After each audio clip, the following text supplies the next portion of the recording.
Hi guys, நம்ம இன்றைக்கி பார்க்க போகிறது மீன் குழம்பு ரெசிபி. மீன் குழம்பு வித்தியாசமாக நிறைய டைப்பில் வைக்கலாம். அதில் நம்ம இன்றைக்கி பார்க்க போகிறது வறுத்து அரைச்ச மீன் குழம்பு. வாங்க இந்த குழம்பு எப்படி பண்ணலான்னு பார்க்கலாம். ஃபர்ஸ்ட் வறுக்க தேவையான பொருளெல்லாம் எடுத்துக்கலாம். 10 வரமிளகா, 2 டேபிள் ஸ்பூன் மல்லி, 2 டீஸ்பூன் ஜீரகம், 10 மிளகு, 200 கிராம் சின்ன வெங்காயம், 1/4 மூடி துருவிய தேங்காய். பேனில் ஃபஸ்ட்டு மிளகு ஆட் பண்ணிக்கலாம். மிளகு லைட்டாக புஷ்ஷுன்னு வந்ததும் அதில் நம்ம எடுத்து வச்சுருந்த மல்லி ஆட் பண்ணிக்கலாம். இப்போ இதை லைட்டாக வறுத்துக்கோங்க. கலர் சேஞ்ச் ஆனதும் இதில் ஜீரகம் ஆட் பண்ணி அதையும் இதோட சேர்த்து நல்லா வறுத்துக்கோங்க. நல்லா வறுப்பட்டதும் ஒரு பிளேட்டில் இதை மாற்றிக்கலாம். பேனில் 1 டீஸ்பூன் நல்லெண்ணெய் ஆட் பண்ணி அது காய்ச்சதும் அதில் நம்ம எடுத்து வச்சுருந்த வரமிளகாவை ஆட் பண்ணி நல்லா வறுத்துக்கோங்க. கருகாமல் பார்த்துக்கோங்க, இல்லைன்னா குழம்போட கலரே சேஞ்ச் ஆயிரும். நல்லா வறுப்பட்டதும் இதையும் பிளேட்டில் ஷிஃப்ட் பண்ணிடுங்க. தேவைப்பட்டால் பேனில் மறுபடியும் கொஞ்சமாக நல்லெண்ணெய் ஆட் பண்ணிவிட்டு இப்போ நம்ம எடுத்து வச்சுருந்த சின்ன வெங்காயத்தை ஆட் பண்ணிக்கலாம். கலர் சேஞ்ச் ஆகிற அளவுக்கு நல்லா வதக்கிக்கோங்க. வெங்காயம் நல்லா வதங்கினதும் இதோட தேங்காவை ஆட் பண்ணிக்கலாம். தேங்காவையும் வெங்காயத்தோடு சேர்த்து நல்லா வதக்குங்க. நல்லா வதங்கியாச்சு. இப்போ நம்ம வறுத்து வச்சுருக்க எல்லாமே நல்லா ஆறட்டும். நல்லா ஆறியாச்சு. இப்போ எல்லாத்தையுமே ஒரு மிக்சர் ஜாரில் மாற்றி தேவையான அளவு தண்ணியும் விட்டு அரைச்சி எடுத்துக்கலாம். அரைச்சி வச்சுருக்கிறத மீன் குழம்பு செய்கிற பாத்திரத்தில் மாற்றிக்கோங்க. ஜாரை கழுவி தண்ணியும் ஆட் பண்ணிக்கோங்க.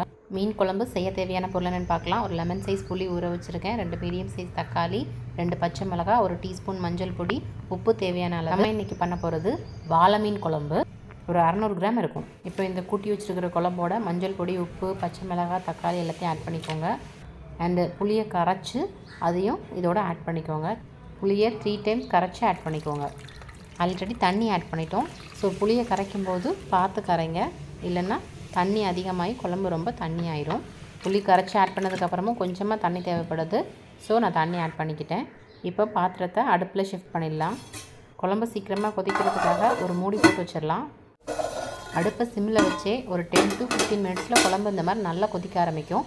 இப்போ இதில் நம்ம எடுத்து வச்சுருந்த மாங்காய் அப்புறம் மீனையும் இப்போவே ஆட் பண்ணிக்கலாம். நம்ம எல்லாத்தையுமே முதலையே நல்லா வதக்கிட்டோம். அதனால தான் குழம்பு கொதித்த உடனேவே நம்ம மீனை ஆட் பண்ணுறோம். இனி இதில் கொஞ்சமாக கருவேப்பிலை ஆட் பண்ணிவிட்டு ஒரு மூடி போட்டு வச்சுருங்க. குழம்புக்கு தாளிப்பு ரெடி பண்ணுறதுக்காக 2 டேபிள் ஸ்பூன் நல்லெண்ணெய் ஆட் பண்ணிக்கோங்க. இப்போ எண்ணெய் காஞ்சதும் அதில் கடுகு, உளுந்தப்பருப்பு, வெந்தயம் ஆட் பண்ணிக்கோங்க. கடுகு, உளுந்தப்பருப்பு புரிஞ்சதும் அதில் சின்ன வெங்காயம், கருவேப்பிலை ஆட் பண்ணிக்கோங்க. சின்ன வெங்காயம் கலர் சேஞ்ச் ஆனதும் கேஸ் ஆஃப் பண்ணிவிட்டு நம்ம இதை குழம்புல ஆட் பண்ணிக்கலாம். தாளிச்சு ஊற்றுனதுக்கப்புறமும் இதை மூடி போட்டு வச்சுருங்க. ஏன்னா மீன் வேகிறதுக்கு 15 நிமிஷம் ஆகும். 15 நிமிஷத்துக்கு அப்புறமா ஓப்பன் பண்ணி பாருங்கள், நம்முடைய மீன் குழம்பு தயாராக இருக்கும். இப்போ இதில் மல்லி இலை தூவி கேஸ் ஆஃப் பண்ணிடுங்க.